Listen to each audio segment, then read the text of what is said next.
Hello' good morning সকলোকে স্বাগতম জনাইছোঁ মোৰ এটা নতুন ব্লগলৈ। আশা কৰোঁ আপোনালোক সকলো ভালে আছে আৰু বৰ্তমান মোৰো ভালেই। আৰু এতিয়াই ৰাতিপুৱাই উঠি মুখ ধুলোঁ, ধুই পেলাই চাহ খাই অকণমান ৰ'দলৈ আহিছোঁ। মানে বতৰটো বহুত বেয়া, ৰাতিও বৰষুণ দিছে। তাৰপিছত এতিয়া অকণমানকৈ ৰ'দ ওলাইছে আৰু অকণমান ৰ'দতে ৰখোঁ আৰু ব্লগটো আৰম্ভ কৰি দিওঁ। দিনটোত কি ওচৰত পোৱালিবিলাকে পূৰা চিঞৰি আছে আৰু এয়া অৱস্থা দেখিছে, মানে বিচনা একো পাৰা নাই, এনেকৈ থৈ দিছোঁ। মানে আমি এফালে যাম কেইদিনমানৰ কাৰণে, সেইকাৰণে এইবোৰ চব এনেকৈ থৈ দিছোঁ। আৰু মই এতিয়া ওলাইছোঁ স্কুললৈ। আজি যিহেতু স্কুলত ৰিজাল্ট আছে, তো তাৰ কাৰণে মই স্কুল ওলালোঁ এয়া। আৰু এইফালে যে দেখিছে এইবোৰ, মানে আমি যিহেতু আজি গুৱাহাটী যাম, তো মানে থাকিম কেইদিনমান আৰু বতৰটো বেয়াই হৈ আছে, বৰষুণ দি আছে। সেইকাৰণে মাইবোৰ চোফাবোৰ চব এনেকৈ কিবা কাপোৰ দি পেলাই, এয়া দেখিছে নহয়, এয়া শিলগুটি নেকি, এইবোৰ দি পেলাই চব মানে ঢাকি থৈ গৈছে। আৰু এতিয়া এয়া মই স্কুল ওলালোঁ। এতিয়া আপোনালোককে স্কুলত গৈ লগ পাই আছোঁ।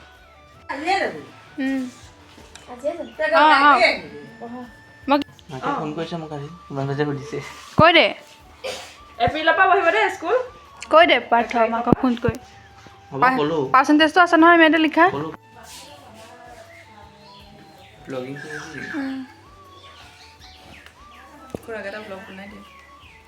হেল্ল', এতিয়া স্কুলৰ পৰা আহি ঘৰ পালোহি আৰু এয়া মই যাবলৈ ৰেডি হ'লোঁ। এইফালে মাও ৰেডি হৈ আছে।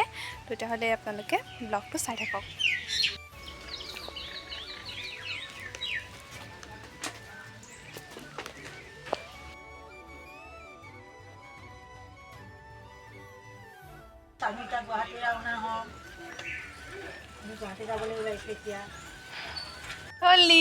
হোলী খেলিব আহিছা? মই যাওঁগৈ, বাই বাই। যাওঁগৈ, আমি হোলী খেলোঁগৈ।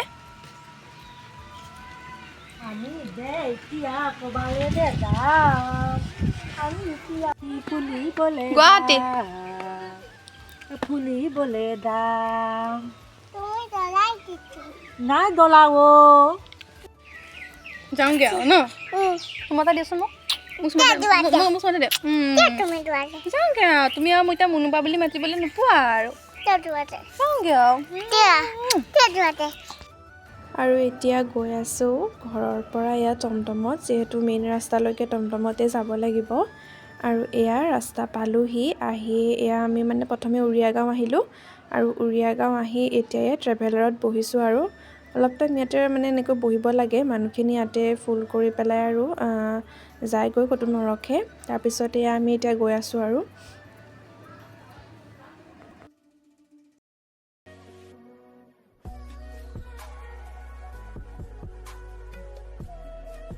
আৰু এতিয়া এখন হোটেলত সোমাইছোঁ মিঠাই ল'বলৈ। আৰু এয়া মই এটা লালমোহন খাইছোঁ। ঘৰ যিহেতু পাবলৈ বেছি দূৰ নাই আৰু পাই গ'লোহি জেঠাইহঁতৰ ঘৰ। আৰু এই মোৰ অৱস্থা দেখিছেনে, চকু পানী ওলাই আছে। আহিয়ে ভাত খাইছোঁহি, ইমান বেছি ভোক লাগিছে। আৰু ভোট জলকীয়া খাই এয়া মোৰ অৱস্থা, কথাও ক'ব পৰা নাই, এনেকুৱা জ্বলা লাগিছে মানে। আৰু এইফালে এয়া মা আৰু পাপা যিহেতু গুৱাহাটীতে আছিলে, আৰু এয়া পাপা এতিয়া মানে আহিছে আৰু পাপা এইফালে ওলাই গৈছিলে। তাৰপিছত এইফালে জেঠাইও আহিলে, জেঠাই কামলৈ গৈছিলে। তাৰপিছত এয়া আমি ঘৰৰ পৰা কিবাকিবি লৈ আহিছিলোঁ, এইখিনিকে মায়ে উলিয়াই দিছে। তাৰপিছত এতিয়া এয়া চাহ খাব লৈছোঁ। এয়া কচৰি লৈ আহিছিলোঁ আৰু এয়া চাহ, এনেকৈ চাহ খালোঁ।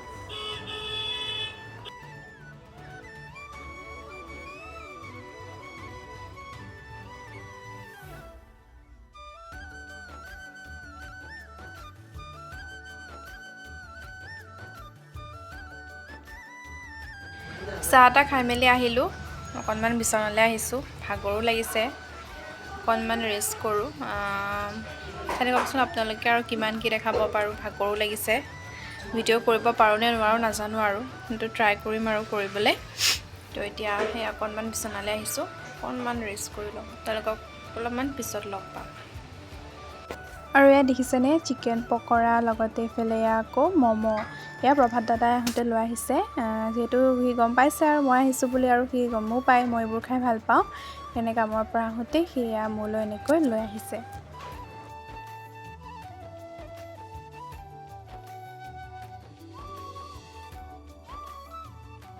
মোৰ সেয়া খাই পেট নভৰিল জানেনে, মই আকৌ ওলাই আহিছোঁ। এই 9টা বাজিলেহি, মানে চিকেন পকৰাটো খাবলৈ ইমান বেছি ভাল আছিলে, মোৰ মানে আকৌ খাব মন গ'ল। সেইকাৰণে তাক ক'লোঁ মোক সেইখন দোকানলৈ আকৌ লৈ বৌ, আকৌ সি লৈও আহিছিলে, কিন্তু দোকানখনত মানে চিকেন পকৰা শেষেই হৈ গ'ল। তাৰপিছত আকৌ এখন বেলেগ দোকানলৈ আহিলোঁ, ইয়াত পিছে পালোঁ, আৰু এয়া চাওকচোন চিকেন পকৰা আৰু চাটনি এনেকৈ খালোঁ।